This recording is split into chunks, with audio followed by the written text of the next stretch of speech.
Many of Syria's minorities are waiting to see if the country's new rulers will come good on the promise to protect their rights and freedoms. The Islamist group Hayat Tahrir al-Sham, or HTS, has sought to reassure them after ending decades of brutal repression under the Assad regime.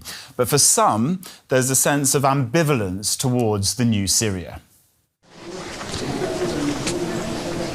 Salim comes here for comfort. His local church near his home in central Damascus.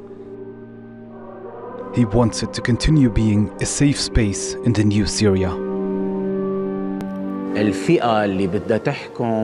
The new group that will rule the country in the next phase.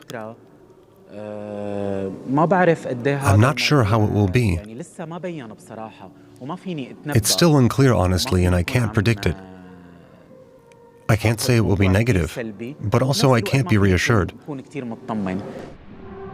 Like many of Syria's minority groups, Christians are eager to find their place under Syria's new government.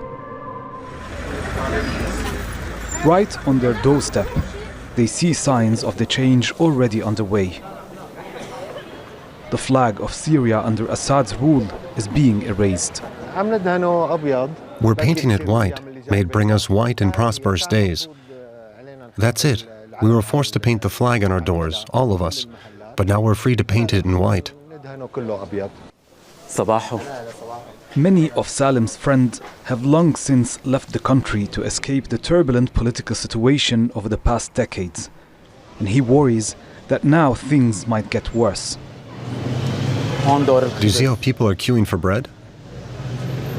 That's a bakery in there.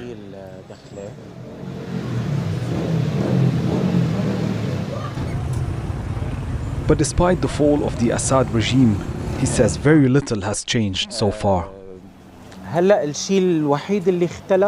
only thing that has changed here is that this building of the Air Force intelligence is empty. It was always surrounded by armed soldiers. Now I don't see them. Otherwise, it's all the same.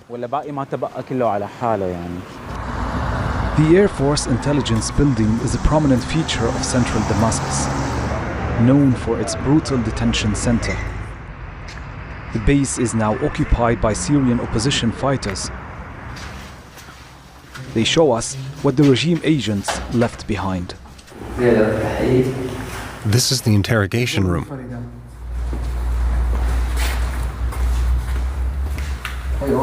These are the prison cells. And these were the clothes of the detainees. These chairs were used for torture. After seeing the prison, Salim starts believing that a new future might be possible in Syria. I'm optimistic that there will be change indeed. Things will be more relaxed. It will no longer be complicated and oppressive. But what worries me the most is the chaos in this transitional period. Maybe this is what I'm scared of.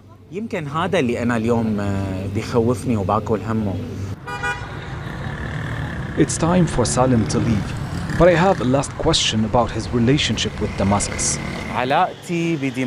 My relationship with Damascus? Just like when you fight with your lover, you know. Love is equally sweet and bitter. And that's how my relationship with Damascus is.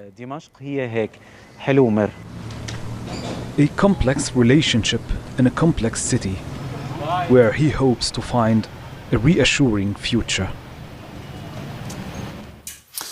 OK, let's talk to Aaron Zelin now, a fellow at the Washington Institute for Near East Policy. Welcome to the show. Where do you see Syria's future under the new leadership heading? I think in relation to minority communities, there's a lot of questions. The way that they ruled previously, especially in the last few years, minorities were allowed to be left alone and they weren't really harassed. At the same time, they didn't have political representation within their civilian-led government. And yet we've seen a lot of messaging that there would be potentially more openness to greater involvement of minorities in it. At the same time, the transitional government so far has just been a carbon copy of what they had running in Idlib previously. So, there remains to be a lot to be seen. How much should the minorities, like the Christians we saw in the report, trust what they're being told, trust what they're hearing? I think that they should compare and contrast what's being said and how things are playing out on the ground in reality. Thus far, like in the report, things have been relatively the same and similar. But the question is, what will it look like by the end of the transition on March 1st, or what will it look like in a year from now? Obviously, everybody in the world is watching the moves of HTS. What happens when people move on to other news stories that seem more pertinent? So I think you got to continue to compare and contrast what's being said to the realities. Yeah, it's a fresh situation and moving all the time. So US President-elect Donald Trump says Turkey holds the key to Syria's future. How do you see a continuing Turkish involvement in the country? I think it all depends on how things in the eastern part of the country play out. Turkey backs the Syrian National Army, which has continued to fight against the U.S.-backed Syrian Democratic Forces. We should recall that the Syrian Democratic Forces are the ones who have been fighting on the ground against the Islamic State over the last 10 years.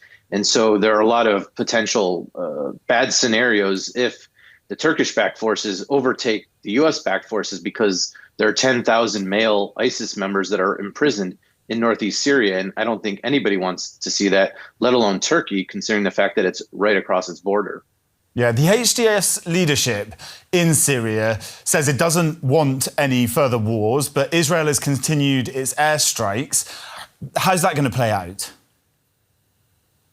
I think that at this point, Israel's shown its cards, but at a certain point, there's not any redeeming value behind it, especially if it leads to more individuals in the population seeking an actual fight with Israel, because it could just radicalize a movement that has actually, transformed over the last 8.5 years to become less radical. So one would think from a strategic perspective that it wouldn't make sense to continue doing these types of airstrikes. Aaron Zalin, thank you so much for joining us on DW.